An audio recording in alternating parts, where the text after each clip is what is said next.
Hi, this is Nick Watt, and today we're going to be taking a look at Spirit Hunters Inc. I'm going to show you the tutorial from the beginning of the game, and then we'll have a look at some of the other features. So this is the splash screen for Spirit Hunters Inc. Shadow, and obviously I have to touch the screen to start anything, so I'm going to go ahead and tap. And at the start of the game, you get a little bit of story that introduces you to Spirit Hunters. So welcome to Spirit Hunters Inc. We're delighted you have volunteered to help us hunt and capture these pesky spirits. They're becoming quite a nuisance. Spirit Hunters Inc. is a multinational task force set up to rid our world of unwelcome spirits, and we need you. So there you go. Do you reckon you're up to it? Your Nintendo DSi has been turned into a powerful spirit hunting device. It will allow you to harness the power of the spiritual elements against spirits so they can be captured. With this device, you'll learn how to hunt for and coax spirits out into the open, battle them to weaken their power, and finally capture them so they can be sent back to the spirit world where they belong. Wow, okay.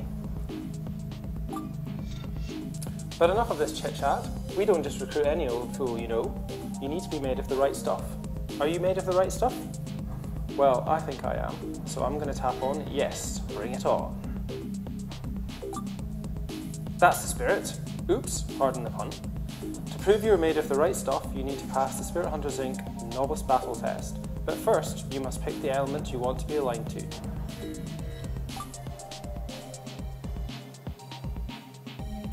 Now you need to select the element you're going to battle spirits with. Please tap on one of the elements below to see more information. Okay, so what we've got here are 6 elements, ranked from the probably easiest to learn, which is ice at the top left, to fungal, which is the hardest one and is also has the most weaknesses as well. So I'm just going to quickly tap on each of them. So you can see here that it basically says that ice is focused on damage and defense. It has no healing capabilities. And some of the abilities you can learn are glacial plating, which will protect you, and freeze, which will stop enemies in your tracks. Now freeze is really handy because obviously if you can stop an enemy, stop a spirit and freeze them in place, you're going to be able to do a lot of damage to them and they can't do anything back to you. So you can see here it says that ice is weak to fire and light, and it's also strong against water and fungal. So you've got to remember that when you get into battle, because if you're up against a fire spirit, that's going to prove quite tricky, and obviously the same with the light one, and then you're going to have quite an easy time against water and fungal. Whereas the other remaining elements that are not mentioned there, obviously you're going to be fairly neutral for, so they'll be very even battles. So I'll quickly go through the other ones.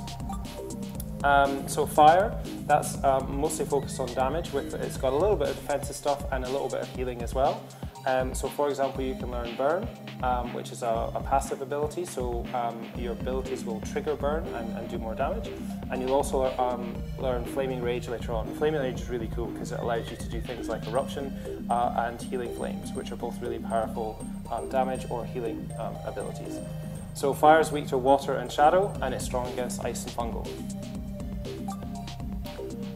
Water is more focused on healing and protective abilities, so it does a moderate amount of damage. It's pretty cool, but it's one of these ones where you can really last a long time because you've got a lot of healing capabilities.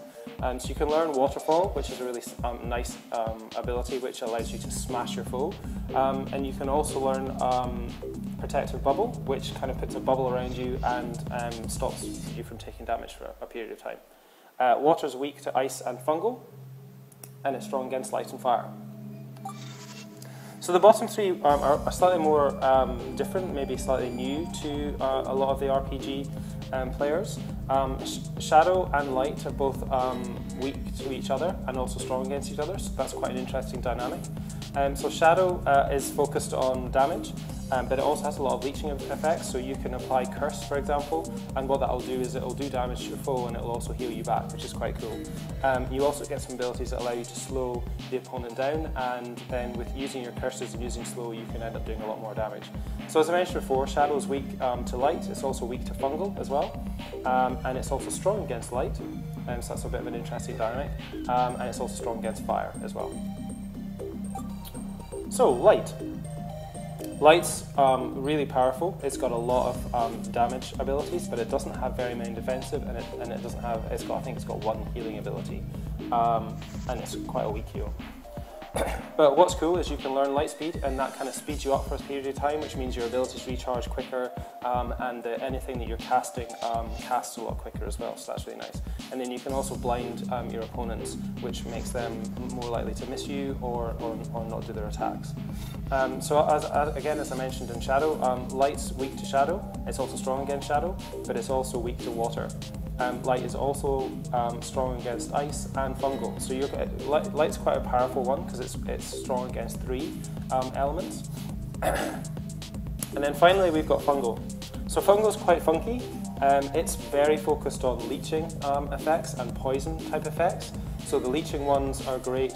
You get fungal spores, and the more of them you apply, the more damage you do, but also the more healing you get back. So you can really kind of survive for quite a while, and that's important because fungal's really quite weak to 3 elements. So that can make life quite tricky, particularly seeing as fire and ice are quite common. So as it says there, you can learn fungal spores, which are really cool, and it's also got 3 different protective auras that you can alternate between depending on your playstyle. So fungal is weak to fire, ice and light, but it's strong against shadow and water. So I'm going to choose fungal just for to do the training, and let's get into a battle. So here we see that we explain a little bit about how to play the game. So you can see on the top screen here, you've got the spirit. You can see on the left, the green bar is your health. On the right is the spirit's health. And you've got your abilities along the bottom. So each ability, when you'll see it, we'll only start with 1, but when you get into battle, you can use 1 and then it recharges. On the left and in the bottom and the middle, you've got little icons that show you where the spirit is. So in this case, the little green dot. When they're in the middle, they're obviously in the middle of the screen, and as they move left and right or up and down, they might move off the screen, and it kind of helps you track them down. Okay, so this is going to tell us the spirit they're about to battle. So our training battle is going to be pretty easy. So we're fighting a level 1 wolf, and he's part of the Canis family. You can see his stats there on the top screen, and you can also see his likes and dislikes. So each spirit has their own likes and dislikes, which makes it easier for you to kind of give your friends hints, or even for yourself to work out when the best time is to capture them. So Wolf likes lunchtime, so he's going to hang around mostly during the middle of the day, and his favourite colour is navy blue. So if you're around about blue, like navy blue, bluish colours, he'll be a lot more likely to come in and attack you. Okay, so it tells me on the bottom screen that I've chosen fungal, so I'm going to get fungal spore cloud, and I've got to flick it at my foe. Okay, so let's start the battle.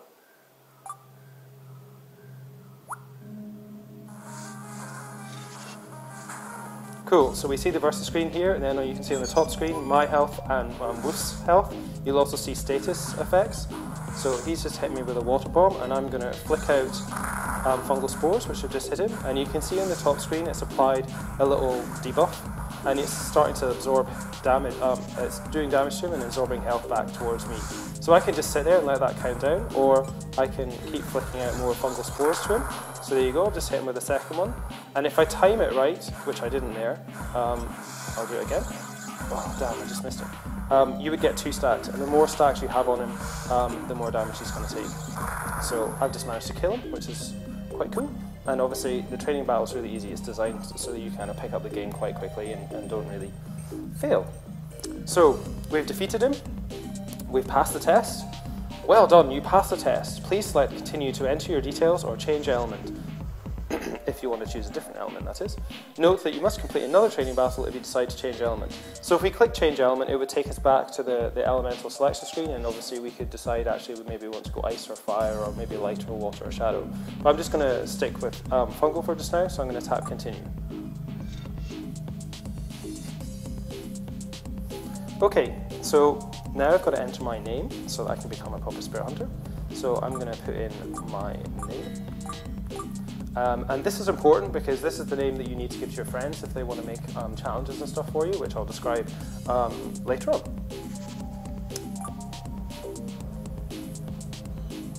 Okay, now you can see here I've got a little thing hanging in my ear because I'm recording my voice. So I'm going to take a photo of me for my license. and then the game's going to generate the license for me. So there we go with my awesome photograph. And nice work! We are excited to have you on board, Nick. And for winning your first battle, here are 500 guilders, which is the money in Spirit Hunters Inc., and 500 XP, which are obviously your experience points that you need to level up. But don't let that battle fool you, because it only gets harder from here on in. You will need items to heal yourself, so please take these 5 apples. Okay, cool, so we're going to get 5 apples. Before you get out and battle these spirits, you need to know how to find them. Use your spirit hunting device to scan the area around you. When a spirit is detected by the device, a puff of smoke will appear. Tap on the smoke with a stylus to coax a spirit from its hideout.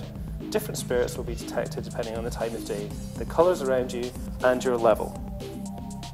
So basically, as that says, depending on where you are, what colours around you, what time of day it is, and what level you are, you'll face different spirits. So you really need to go and explore the world and make sure that you look in different places to find all the spirits, because if you're just in one place, then you probably won't find them all. And then just a little hint here, remember, tap on the scanner icon in the main menu to scan for spirits. Tap OK to go to the main menu, so we'll tap OK. Oh, and I've unlocked a badge. So badges are a little bit like achievements. We put them in quite a lot of our games, so as you go along there's lots of different things that you can do, some of them are a bit more quirky than others, which allow you to, basically you get a reward and you get a badge. Some of the badges actually give you bonus experience points, which make it easier to level up, or bonus money too, which is quite cool. In the next video, we'll take a look at the main menu and all the different features.